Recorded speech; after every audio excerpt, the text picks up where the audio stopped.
5 psychological triggers that can help control her mind and heart. You ever talk to her and suddenly, she's somewhere else? You smile, try to be kind, but she drifts. You start asking yourself, am I not enough? Did I do something wrong? You begin feeling small, not outside, but inside. And the worst part? It feels like you're the one to blame. But what if I told you these small moments?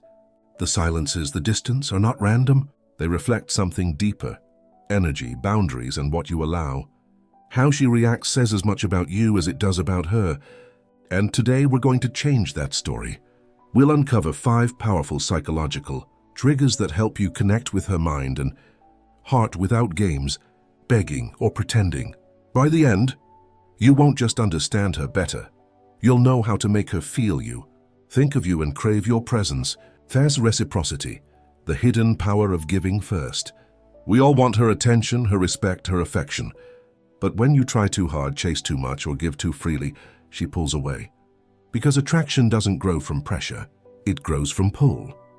And one of the strongest emotional pulls is reciprocity, that invisible force that makes people feel the need to return what they've received. When someone gives you something valuable, attention, kindness, effort, you feel an urge to give back. That's human nature. Most men think giving more equals winning her heart. But the truth? If she never feels that imbalance, she never feels the need to move closer. Let me tell you about Eli. He used to chase women endlessly. Flowers, gifts, compliments.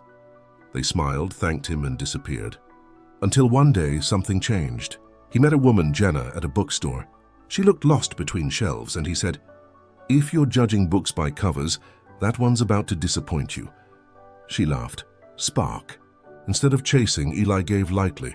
A few days later, he left her a handwritten note with a quote from that book, but didn't ask for her number. He walked away. 2 days later, she came back looking for him. That's reciprocity in action. When they talked again, Eli listened more than he spoke. He shared one vulnerable story about a failure and stopped. She leaned in. What happened next? He didn't chase her emotions. He invited them. When she later offered to pay for dinner, saying, "You've done enough," he realized she was investing back. That's the secret. Every time he gave something real, attention, insight, a small piece of truth, without forcing a return, she chose to respond. It wasn't manipulation. It was balance. Reciprocity triggers emotional tension. When someone feels they owe you emotionally, they think about you. They wonder why you're not chasing. You become rare, and rarity creates desire. So stop giving endlessly. Give strategically. Offer something of value, then pause. Let her feel the silence, the need to respond. A well-placed compliment. A moment of vulnerability. Then step back. That space between what you give and what you hold back. That's where the control lives. Eli mastered that space. He'd give small, thoughtful gestures, then leave something unsaid. When she asked personal questions, he'd smile. "I'll tell you next time." It drove her wild. Soon she texted him, "Why do I always feel like I'm chasing you?" He replied, "Because you are." He wasn't dominating her. He was guiding her instincts. Give first, but not all, and watch her mind do the rest. 2. Scarcity. Be the rare man she can't predict or possess. You're too available. Too predictable. She doesn't lose interest because you're not enough. She loses it because she can predict you. Scarcity isn't about playing games or ignoring her. It's about making your presence a privilege, not a guarantee. When people think they might lose something, its value multiplies. Ever notice how she texts faster when you stop chasing? That's scarcity. When she senses you're not always there, her brain starts craving your attention. Tyler used to be the sweet guy, always available, always caring, and always friend-zoned. Until one day he met Riley and didn't repeat his old mistakes. After getting her number, he didn't text for 3 days, not out of strategy, but because he was busy. When he finally did, she replied in 2 minutes. He stopped over-explaining his absences, focused on his goals.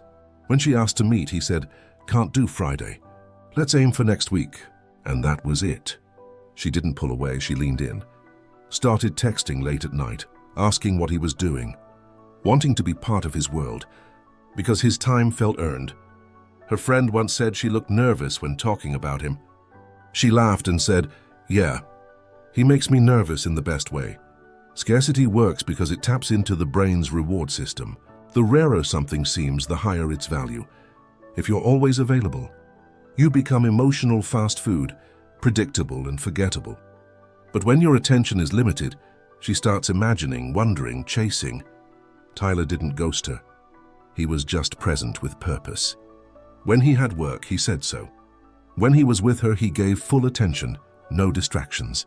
That contrast, rare presence, full focus, was intoxicating. She once told him, "I never know what you're thinking." And it's weirdly hot. That's scarcity done right. Not arrogance, discipline. You control the rhythm of your availability. Without scarcity, you become replaceable. With it, you become irreplaceable. Make her earn your time. Protect your energy. Let her feel the weight of your absence. So when you're there, it feels like sunlight. 3. Consistency. Make her mind tie itself to you. Most men try to convince her. But true influence is when she convinces herself. If you can get her to agree once, to a belief, to a feeling, to an idea, her mind will work to stay consistent with that choice. That's psychology. It's not control, it's connection. The principle of consistency says, people strive to act in ways that align with their past words and beliefs. When a woman says yes to something small, she unconsciously builds a bridge toward bigger emotional commitments later. Marcus understood this. When he met Amaya, she was used to men who either worshipped her or feared losing her. Marcus didn't chase, he led calmly. During a walk one day, he said, "You seem like someone who values honesty, even when it's uncomfortable." She smiled. "Yeah, I do." That was her first yes. Later, he invited her to dinner with friends. "I think you'd bring great energy to the table." She hesitated, then said, "Okay." Another yes. Each agreement wasn't just conversation, it was commitment. Over time, she began embodying the traits he saw in her. Confident, loyal, genuine. Then one night, they argued. She tried to pull away. Marcus didn't chase. He simply said, "You told me you're not someone who runs when things get hard." She froze, because she had said that. And leaving now would mean betraying her own identity. That night, she came back with an apology. She wasn't following him. She was following herself. That's the secret power of consistency.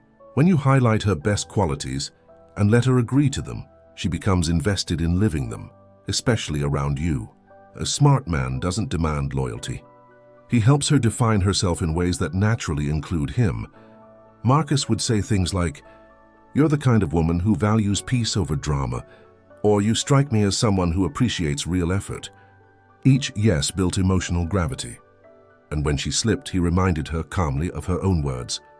That's not manipulation. It's gentle leadership, because when a woman starts seeing you as the mirror of her best self, she'll fight to keep that reflection alive. Let her agree with you in small, meaningful ways. Those micro yeses become emotional anchors. And soon, she's not just with you. She's defending her connection to you. 4. Social proof. Let the world show her your value. You can tell her you're valuable, or you can let the world do it for you. Because when others admire you, respect you, or seek your presence, her brain whispers, "If they see something in him, maybe I should too." That's social proof, a psychological trigger that changes how she perceives you without you having to say a word. Attraction doesn't grow in silence. It grows in context. When she sees that people laugh around you, speak highly of you, or enjoy your company, she unconsciously assigns you higher value. Liam learned this the hard way. He'd been seeing Maya off and on, but she wasn't all in. She liked him, but didn't feel that spark. Then he made one small change. He stopped isolating her. He brought her into his world, group dinners, events, parties. At one dinner, a friend said loudly, "Liam, you always come through for people. You've got that energy, always 10 steps ahead." Maya heard it. Another woman laughed at one of his jokes. "You're too much. Why are you still single?" Maya went quiet. Something shifted. That invisible flame, competition, was lit. From that moment, Maya's energy changed. She texted more, complimented him more, asked who he was spending time with. Why? Because she saw others valuing what she'd been taking for granted.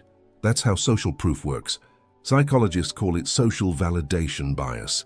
When we see others admire someone, we assume there's good reason. For women, this effect multiplies when other women show approval. You don't have to fake it. Just live a life that naturally earns respect. Be around people who celebrate you. Build connections that highlight your character. Because when she witnesses the world validating your worth, she starts wanting a piece of that energy. Liam never bragged. He just showed up differently. He helped others, stayed grounded, and let his reputation speak for him. At a wedding, someone toasted him. There are a lot of guys who talk, but Liam's one of the few who truly shows up. Maya squeezed his hand under the table. From that moment, she never questioned his value again, because she didn't just hear it, she saw it. Social proof doesn't mean being loud or fake. It means letting your life echo your value and letting her witness it. 5. Emotional connection. Make her feel what you feel. You want her to chase you. Then stop trying to impress her. Start making her feel you. Emotional connection isn't weakness, it's power. When she feels safe in your truth, when she sees the man behind the armor, she bonds. And that bond is unbreakable. You can buy her things, make her laugh, show your plans, but none of that touches her soul. If you want her to think about you when you're gone, emotional connection is the key. Marcus, the same Marcus, used to play it safe. Confident, funny, successful. But with Sarah, nothing stuck. Until one night, driving together, he opened up. "My mom left when I was 10, he said quietly. "I used to wait by the window every weekend thinking she'd come back. She never did. And I guess, ever since I've tried to be someone people wouldn't leave." Sarah went silent. Not because of pity, but because she felt him. She saw the boy behind the man. She then shared her own story, moving schools 5 times, never feeling like she belonged. That conversation changed everything. After that night, she became more affectionate, more real, more invested. Marcus didn't overshare or act broken. He simply told his truth. Months later, Sarah said, "That night in the car, I saw the real you, and I never wanted to leave." That's emotional connection. In psychology, it's called emotional anchoring. When two people share vulnerability, their brains record it as bonding. Women, especially, are wired to respond deeply to shared emotion. It signals trust and authenticity. Most men talk in facts, but emotions create memory. The man who can make her feel something real will live in her mind long after others fade. Being open doesn't make you weak, it makes you memorable. Vulnerability done with strength builds gravity. It locks her emotions onto you. After that night, Marcus made it part of how he connected. He didn't dump pain, he shared truth. And the more real he was, the more women trusted him, opened up and attached. One woman texted him, "I don't know why, but I feel like I can tell you everything." That's the sign. When she opens up to you, she's already yours emotionally. Emotional connection doesn't happen through perfection. It happens through presence, through moments that make her say, "I've never felt that before." When she feels your soul, she forgets the game. She stops calculating and starts connecting. And that's when she can't let go. Therefore, at the end of the day, control isn't about possession. It's about presence. It's not about making her yours. It's about becoming the kind of man she can't forget even when you're gone. When you master these 5 triggers, reciprocity, scarcity, consistency, social proof, and emotional connection, you stop chasing attention and start commanding energy. She'll feel it in the silence. She'll sense it in your absence. She'll remember it in every man who tries and fails to replace you. So don't just try to control her mind and heart. Evolve into the man who naturally does. If you found this message powerful, share it with someone who needs to hear it. And remember, the strongest connection begins when you stop chasing and start leading.